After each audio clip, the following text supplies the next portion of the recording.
skills.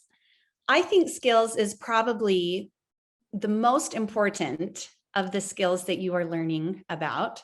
And the reason for that is I think this is something that applies to your whole entire life. It is a lifelong skill. And let me tell you why. You might be thinking that this skill is something that you just need to do right now, maybe for a grade in a class, but you will use this skill your whole life. You're going to use this skill in your family. You're going to use this skill with your friends. You're going to use this skill in your workplace. You're going to meet people that think differently than you, that have different ideas than you. You're going to meet people that have totally different beliefs than you. And these skills that you're learning, they are going to help you be able to build relationships with these people and keep relationships with these people. So let's talk a little bit about these skills. The first skill is listening. So sometimes when we listen to respond. We sit there and we're listening to somebody talk, and then we think, oh, I know what I'm going to say next. But really, we need to listen to understand. So I want you to think about that. When you are having a discussion with someone, or when you're in class and there's a debate going on, are you listening because you want to get your next point across? Are you listening because you want to prove somebody wrong?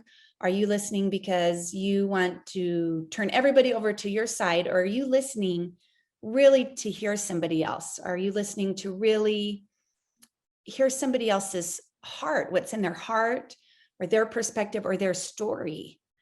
And so really try to listen to hear and not listen to respond.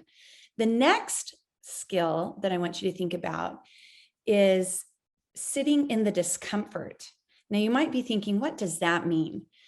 So that means that you might have a group of friends, or in your family, or maybe at your place of work, or even later in your life, maybe a partner that you meet later in your life, or a job that you have later in your life, or wherever your life might take you, you might have somebody really important to you that totally believes something different than you. And it's okay to sit in that discomfort.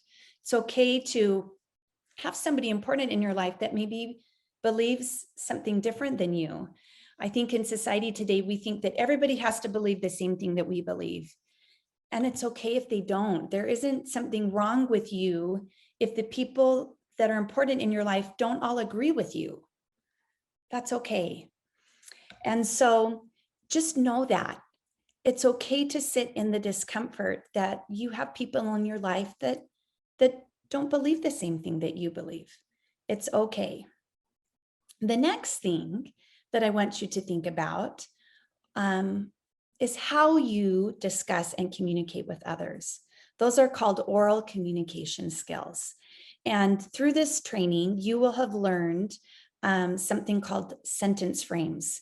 And those are things like, maybe your teacher called them sentence frames or sentence starters. Those are things like, I hear what you're saying, but I think, or I disagree because, or I agree because, or I would like to add because. And those are really important because those things help you become a good communicator. They help you become a less defensive communicator. They help you become a more academic communicator. And we want those types of communicators in society because we don't want combativeness. We want people that can communicate with each other. We don't want everybody just to hold hands and sing Kumbaya. We want hard conversations, but we want people to be able to communicate respectfully. And those sentence frames help you develop the skills to be a good oral communicator, somebody that can have hard conversations in respectful ways. So we hope that you have really thought about these skills and that you've really taken them to heart beyond just a grade. These skills are so important for you for the rest of your life and will help you in your personal life and will help you in your career and your whole life. And so take them seriously and practice them and put them into your heart so that you can be a better citizen and a better friend and a better contributor to society and your family. So thank you.